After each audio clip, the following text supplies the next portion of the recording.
Hello. What happened when companies collapse? Governments step in, but not with their own money, with yours.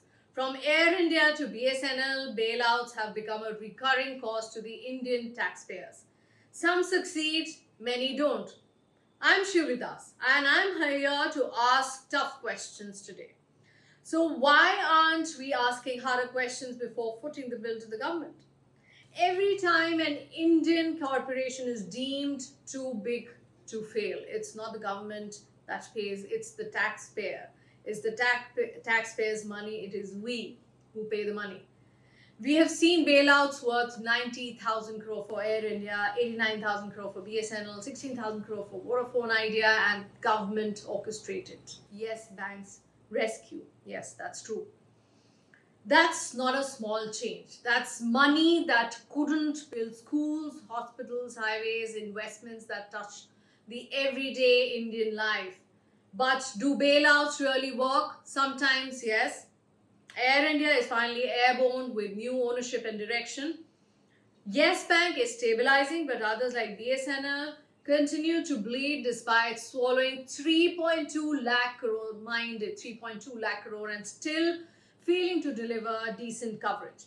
Vodafone Idea's future remains uncertain even after taxpayers were made equity holders by default. The pattern is unmistakable. Bailouts only succeed when paired with reforms, governance, and a clear government exit strategy. Nothing without strategy. Without those, we are just bailing water into a sinking ship. So, now you know the answer isn't to stop bailout altogether, it's to demand outcomes, transparency, accountability before signing away another 90,000 crore for your money.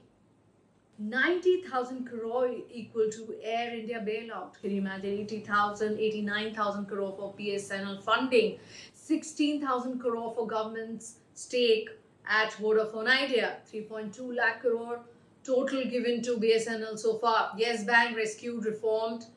It led to its recovery to some extent. Bailouts work only when reforms plus governance, exit plan, strategy work all together in sync. Bailouts aren't the enemy. Lack of accountability is. It's time we stop treating taxpayers' money as an endless well. Let's demand reform before rescue and results after. Tell us, should taxpayers keep footing the bill for corporate failures? Drop your thoughts in the comment section. Let's talk. Do like, share, and subscribe our channel. It definitely serves as an encouragement.